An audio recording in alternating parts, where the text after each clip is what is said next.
My new neighbor was covertly vandalizing my property at 2 a.m. for months. My other neighbor's Ring camera captured it all. I edited a highlight reel and pressed charges. So, late August, I finally closed on my first house. Nothing over the top, just a 3-bedroom ranch on a cul-de-sac in a suburb right outside Columbus, Ohio. You know the type of place. Neighbors wave when they get their mail. Everyone's got those little garden flags fluttering by their front door. For 6 years after college, I'd been stuck in apartments, living with a window AC unit that sounded like a helicopter taking off every time it kicked on. Honestly, the whole homeowner thing felt completely surreal for those first few weeks. I remember standing in my empty living room, eating cold pizza off a paper plate, and just thinking, this is actually mine. I probably stood there like an idiot for a good 10 minutes, soaking it all in. That pizza was from High Street, the one with the weirdly good garlic knots. Not relevant, I guess, but that moment? It's burned into my memory. The move itself went pretty smoothly. Movers showed up on a Saturday, had everything inside by mid-afternoon. Sure, one of them dropped a box labeled Kitchen Fragile down the front steps, and I heard a sickening shatter. Turned out to be a set of mugs my mom gave me when I graduated. I was annoyed for about 5 seconds, then just shrugged it off, figuring it was a sign I needed new mugs anyway. That Sunday, I focused on unpacking the kitchen, figured that was the most important room. My buddy Cole came over, helped me mount the TV. We ordered an absurd amount of Chinese food, enough for 5 people, easily, and just watched college football on the floor because I hadn't even set up the couch yet. It was a good day. The neighborhood, at first glance, seemed perfect. Dawn and Liz, the couple across the street, were absolute angels. They came over with a plate of homemade, still warm brownies my first week. Dawn, retired, maybe early 60s, was just genuinely nice. He was a former school principal, had this easy way about him, like you'd known him forever. Liz gave me the whole rundown on trash days and the HOA, which, thankfully, was basically non-existent. $150 a year, covers the entrance sign and common area landscaping. She even told me about the block party on the 4th of July and the guy who does illegal but awesome fireworks. They were exactly the kind of neighbors you dream of. To my left, there was Rita, a woman probably in her mid-50s. She kept to herself, but always offered a polite nod when we crossed paths. Her lawn was immaculate and her rose bushes looked like they belonged in a magazine. No complaints there either. And then there was the neighbor to my right.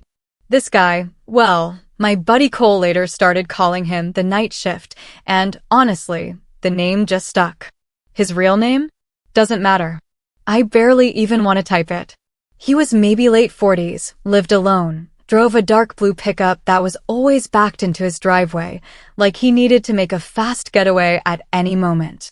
His yard was fine, not Rita perfect, but kept. His house was a similar ranch style to mine, maybe a little older, with one of those giant satellite dishes nobody uses anymore.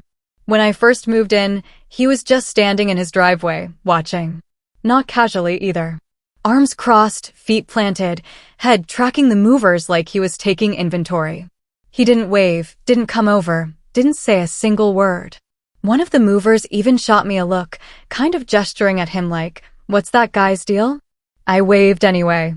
He just turned around and went inside. I didn't think much of it then. Some people are private, some are awkward. Whatever. I figured I'd win him over eventually, or at least we'd have that nodding once-a-month relationship. Fine by me. The first incident happened about 2 weeks after I moved in. September 9th. I know the exact date because I took a photo that morning and it's time-stamped. I walked out to my car that Monday, heading to work. I'm an insurance claims adjuster, so I'm usually driving to different sites, inspecting damage on homes, cars, you name it. And there it was, a long, deep scratch running the entire passenger side of my 2021 Civic, from the front fender all the way to the rear bumper. Like someone took a key or a nail and just dragged it the full length in one steady, malicious motion. My Civic wasn't fancy, but I kept it pristine. Waxed it twice a year, always parked away from other cars. This scratch was deep enough you could feel it with your fingernail, through the clear coat, the paint, down to the primer in some spots. I was furious, but honestly, I just assumed it was random. Maybe a kid, maybe someone having a bad day. I parked on the street because my garage was still full of unpacked boxes. Could have been anyone. I got a quote, $1,400. I put it off. Between the down payment, closing costs, and a million other new house expenses, I was hemorrhaging money. Then, 2 weeks later, it happened again. September 23rd, different side this time. 2 parallel scratches on the driver's side. Same depth, same deliberate straight line pattern. This wasn't random. These were controlled, even. Full length of the car. Another $800 estimate. The body shop guy looked at both sides and just said, "Someone doesn't like you, man." That's when I really started to wonder. But still, no suspect. Then the packages started disappearing. I'd ordered a new doorbell camera. The irony, right? It was supposed to arrive Wednesday. Tracking said delivered. No package. The next week, replacement drill bits from Amazon. Delivered, according to tracking, but gone. A pair of work boots I needed for site visits? Delivered. Gone. I filed reports with the carrier every time, but nothing ever came of it. Over the next couple months, I lost probably 6 or 7 packages total. The value wasn't huge, maybe $600 altogether, but it was the principle. And the pattern. This wasn't just random porch pirating. Someone was specifically watching for my deliveries. Then came the dog waste. I don't own a dog. Never have. But starting mid-October, I'd wake up and find dog waste on my front lawn. And not like an animal just wandered through and did its business. This was deliberately placed right in the middle of the lawn, impossible to miss. Sometimes near the walkway, just waiting for me to step in it. It happened probably 8 or 9 times over a 6-week period. I started getting seriously paranoid. I'd lie in bed at night, hear a noise outside, a car door, a branch, anything, and I'd be at the window in 2 seconds. But I never saw anything. My front porch light didn't illuminate much past the steps, and I still hadn't installed that replacement doorbell camera. The first one got stolen, remember? Which is almost darkly funny in hindsight. I bought a cheap motion-activated floodlight for above my garage door, $80. It helped a little, but whoever was doing this seemed to know exactly where the light reached, and they just stayed outside of it. I even started parking my car in different spots on the street, thinking maybe it was a proximity thing. Didn't help. I talked to a couple of my coworkers about it. Bryce, who handles auto claims, suggested a trail cam like you'd use for deer hunting. I looked into it, but the cheap ones had terrible night vision, and the good ones were like $300 that I really didn't want to spend on top of everything else.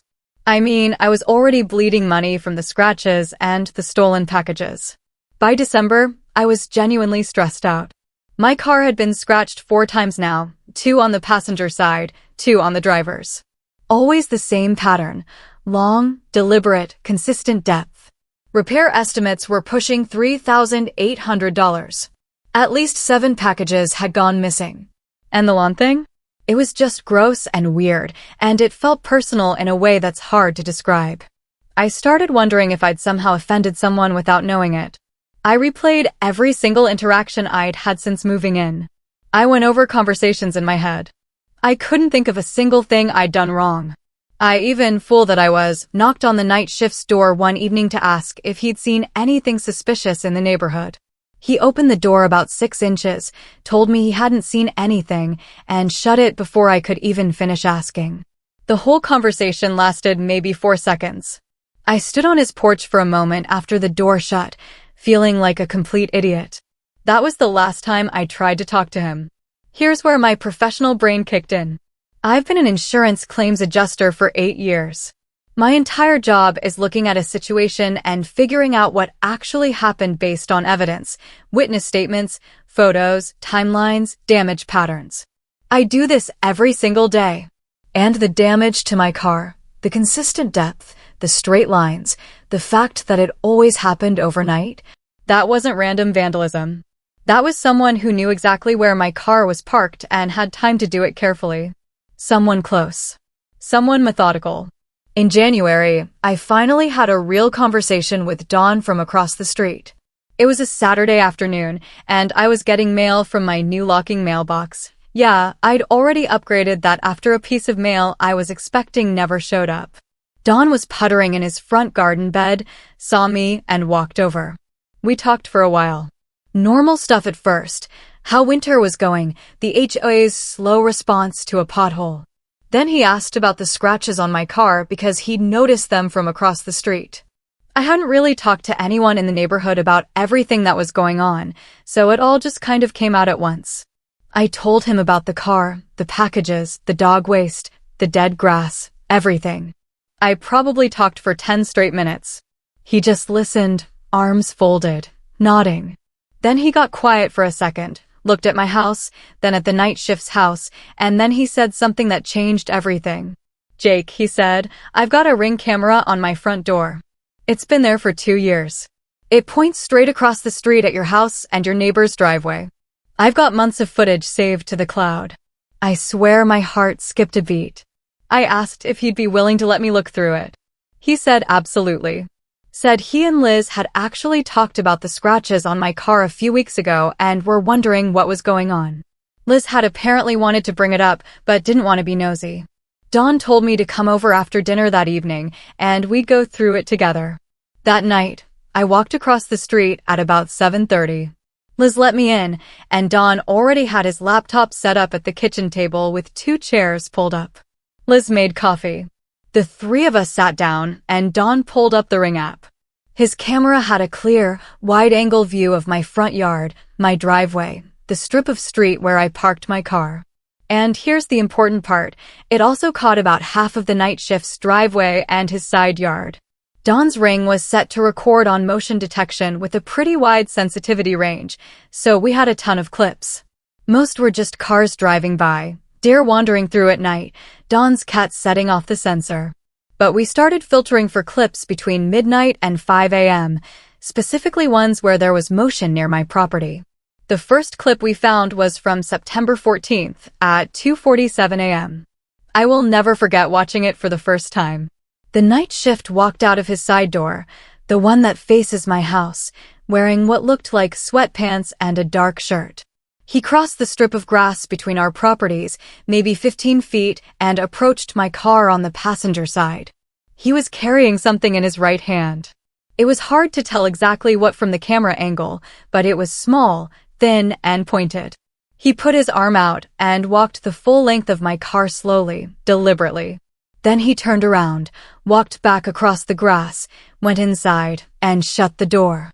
The whole thing took about 90 seconds. 90 seconds to do $1,400 in damage. I just sat there, staring at the screen. My hands were shaking a little, not just from anger, though there was plenty of that. Mostly it was the sickening realization that I'd been right. Someone was targeting me, and it was the guy 10 feet from my bedroom window. Dawn looked at me and said, "Keep going. There's more." The next clip was from September 28th. Same exact pattern. Side door. 3:12 a.m. crossed to my car, walked the length of it with his arm extended against the driver's side this time. Went back inside like clockwork. Like this was just part of his routine. Wake up, set an alarm or whatever, walk outside in the dark, scratch the neighbor's car, go back to sleep. We found 11 clips total, spanning from September through the end of December. 4 of them showed him scratching my car on different dates, all between 2 and 4 a.m. Each time, the same methodical walk alongside the vehicle with his arm extended. 3 clips showed him walking up to my front porch, picking up a package, and carrying it back to his house. On one of these, he actually paused under the street light long enough that you could see the Amazon logo on the box he was holding. And 4 clips, this is the part that still absolutely gets me, showed him walking onto my lawn with a plastic bag, crouching down, placing something on the grass, and walking back. He was depositing the dog waste by hand from a plastic bag, which means he was collecting it from somewhere, storing it, and then placing it on my property at 3 a.m. like some kind of deranged lawn gnome. Dawn and I sat there for probably 2 hours going through everything. Liz came in at one point and just stood behind us, shaking her head. She said she'd always thought something was off about that guy, but figured he was just antisocial. I asked Dawn if he'd let me compile the footage. He said, "Go for it." Over the next week, I did what I do best. I built a case. I went through every clip Dawn gave me access to. I screenshotted the clearest frames from each incident. I put together a timeline, date, time, type of incident, clip reference number. I cross-referenced the footage dates with my own records. The dates of the car scratches matched up exactly with the clips showing him approaching the vehicle. The dates of missing packages lined up with clips of him taking boxes off my porch. Everything matched. I also started documenting the cumulative damage. For sets of car scratches, repair estimates totaling $3,800. 7 confirmed stolen packages, replacement value around $600. The motion-activated floodlight I bought because of him? $120. The doorbell camera he stole, which was one of the packages. $180. The cost to have my lawn treated after repeated contamination? $200. Time and stress and lost sleep? Honestly, priceless, but I didn't include that. Total documented damage so far, $6,900. But I wasn't done. I wanted to know if there was anything else. I asked Dawn if I could go through the footage more carefully on my own, and he gave me his Ring login so I could access the cloud storage directly. Over the next few days, I went through every single motion-triggered clip from August through January. Every single one. And I found more. There were clips of the night shift standing at the edge of his property line at odd hours, just staring at my house, not doing anything specific, just standing there. There were 2 clips where he appeared to tamper with my mailbox, opening it, looking inside, closing it. I couldn't prove he took mail, but the fact that he was accessing my mailbox at 2:30 a.m. is a federal offense all on its own. I also found 3 clips of him doing something to my garden hose, which explained why it had a leak I couldn't figure out. And 1 clip, this one made me furious, showed him pouring something along the edge of my lawn near the property line. I'd noticed that strip of grass had turned brown and died, and I couldn't figure out why. He was killing my grass on purpose. Revised damage total with the additional incidents? $11,400. That included the lawn damage, the mailbox tampering, I had to get a locking mailbox for $80, the garden hose replacement, and additional property damage I could now attribute to him based on the footage and timeline. I made a highlight reel. No joke. I compiled the clearest, most damning clips into one video, organized chronologically with dates and timestamps visible. I also created a written incident log that looked exactly like the kind of documentation I put together for insurance claims at work. Because that's literally what this was, a claim, just not one I'd ever processed through my office. I took everything to the police. I walked into the station on a Tuesday morning with a USB drive containing the compiled footage, a printed copy of my incident log, printed screenshots of the clearest frames, and the damage estimates from the body shop. The officer at the front desk looked at the stack of papers I put down and said, "This is thorough." Yeah, I hear that a lot at work. They assigned a detective to the case, a woman named Detective Hale, who looked like she'd seen everything twice. I sat with her for about an hour and a half, going through the footage clip by clip and walking through my timeline. She took notes on a legal pad.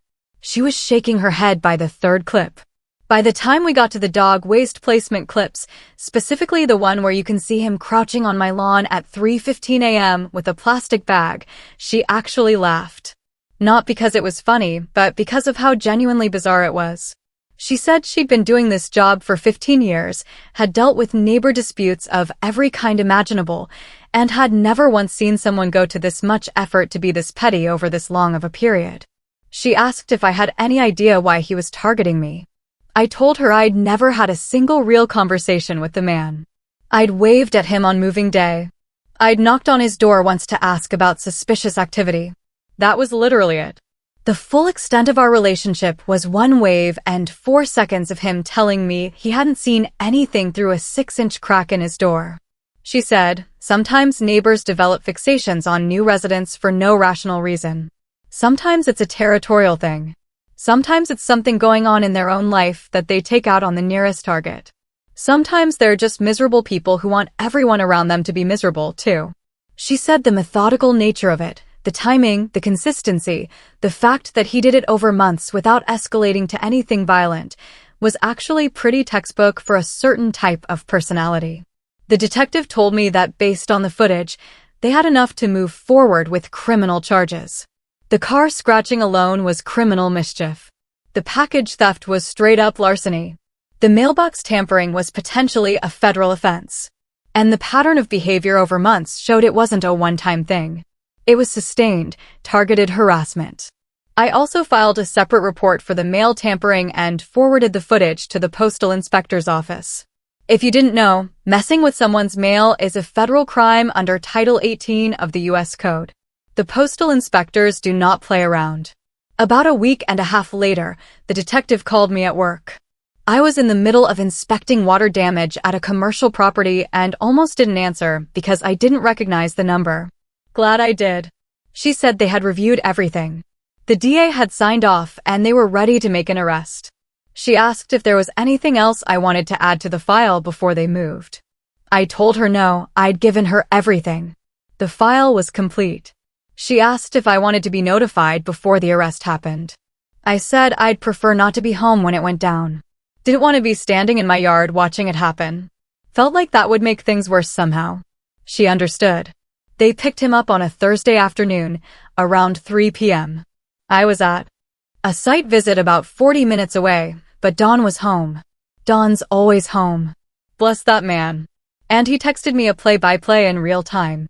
2 officers just pulled up. Then a minute later, they're at his door. Then he's coming out. He looks confused. Then they just put him in the back of the car. And finally, he didn't look your way once. He's just staring straight ahead. I sat in my car in a parking lot reading those texts, and I honestly didn't feel triumphant or victorious or whatever word you'd expect. I just felt tired. And relieved. Mostly relieved.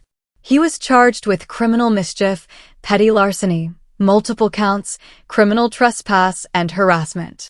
The mailbox situation was referred to the federal postal inspector separately, and as of my last check, that investigation is still pending. The detective told me the DA's office was considering additional charges based on the sustained pattern, but I don't have details on that yet.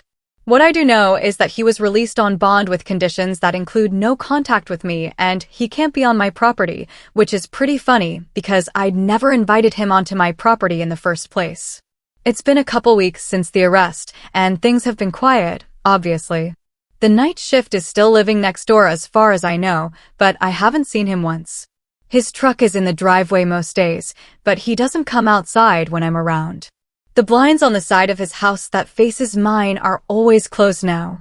It's like living next to a ghost, which honestly is a massive upgrade from living next to a 3 a.m. lawn vandalizing, package stealing, car scratching psycho. My car is finally getting repaired. I'm using the documentation I built to file a civil claim for the damages. And my attorney, a guy I know from processing claims, we've worked opposite sides of a few cases, says the criminal charges make the civil case pretty straightforward. Between the footage, the police report, and the charge sheet, there's not a ton of wiggle room for the night shift to argue he didn't do it. Don and Liz have become actual friends. I go over there for dinner sometimes. Don grills on his back patio, and we sit out there and talk about whatever. He told me that the night shift had actually done some weird stuff before I moved in too. Nothing as bad as what he did to me, but Don had caught him on camera looking into other neighbors' cars and walking through people's yards at night. He just never connected it to anything criminal until my situation made it obvious. Rita, my neighbor on the other side, came over after the arrest and told me she was glad someone finally did something. Apparently, she'd found her flower pots moved around a few times and once found one of her garden tools in a different spot than she left it. She chalked it up to her own memory, but now she's not so sure. I did finally install that doorbell camera and a full 4-camera security system around the house. 2 in front, 2 in back, motion activated, night vision, cloud storage. I also got the locking mailbox installed and added a smart lock to my front door. Total cost for the security upgrades was about $1,200, but honestly, it's the best money I've ever spent.